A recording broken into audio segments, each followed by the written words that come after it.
the only thing I hate more than playing the Bruins is losing to the Oh! What?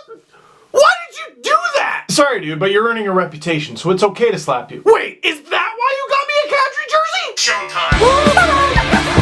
Pity point!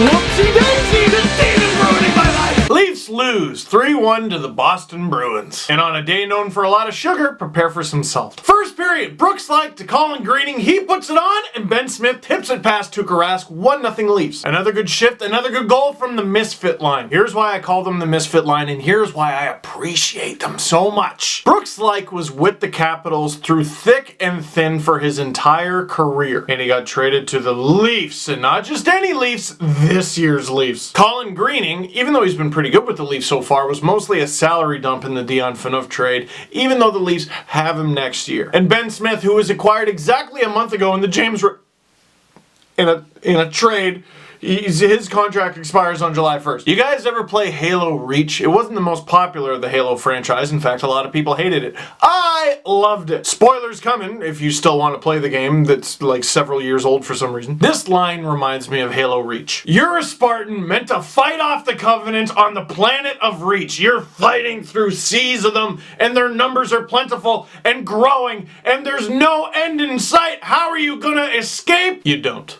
You don't escape. What happens is you let a ship escape. You help them through a sea of Covenant, and they fly off into space, and you stay on the planet where you are overrun. But there is an Easter egg in this level. How appropriate on a day like this. If you look to the right, you will see a chamber with Master Chief in it. So even though you had to sacrifice yourself, you saved Master Chief! Basically, Ben Smith, Colin Greening, and Brooks Laich are fighting a losing battle on Reach. The Leafs are in 30th, and the ship they save represents the Leafs rebuild. And William Nylander is Master Chief, or Mitch Marner, or Austin Matthews, depending on how you look at it. We need to appreciate the play of guys like Brooks Laich, Colin Greening, and Ben Smith in all of this. Ben Smith might even be earning himself a contract out of how he's played so far. He's looked great. Like, if I'm Byron Froese, I'm chomping at the bit to get back in this lineup. So, after all of that positivity, let's get to the Bruins. Less than 3 minutes into the second, the Bruins are on the power play because a penalty was called. Hey, that was pretty cool. Matt Bolesky in front, the Bruins are jamming away in front. Who's gonna get it? Where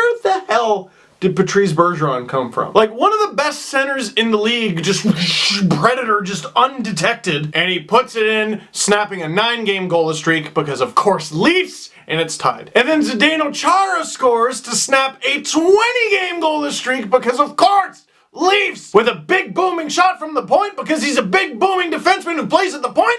No, with a backhand in front of the net because, of course, Leafs. Now, around a minute to go, the Leafs have the goalie pulled. They are trying to score on the Bruins and tie it up. Nazem Kadri gets cross-checked in the corner. David Krejci goes, I done goofed.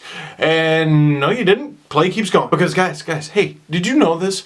Nazem Kadri has earned a reputation. Earned a reputation for what? Now look, Leaf fans, first thing we need to admit, yes, Kadri embellishes sometimes. Let's just throw that out there. Let's get it out of the way. And if you can't admit that, all right, you're not reasonable. But maybe a tripping call or something. Maybe a holding call. Maybe a high sticking. Maybe something that's a little easier to fake. That's cross-checking because I see with my face that it's cross-checking. Look, I know you had the yellow tinted glasses for this game. Here, let me just look. Here, even through the yellow, tell me that's not cross-checking. Sorry, black and gold. Bruins fans get very upset about that. But rightly or wrongly, Kadri has a reputation around the league. Fine. And it's good that I guess we know that, and it's good that we established in this game that the punishment for that reputation is you can do whatever you want to him. And if any Bruins fan wants to call me for whining, please, the Bruins cannot talk. Any game that Brad Marchand plays in and is not called for a penalty is a poorly officiated game. So question of the game, what do you do? Like, how do you actually handle dealing with officials? Because on one hand, they have an extremely difficult job, okay? It's a very fast game.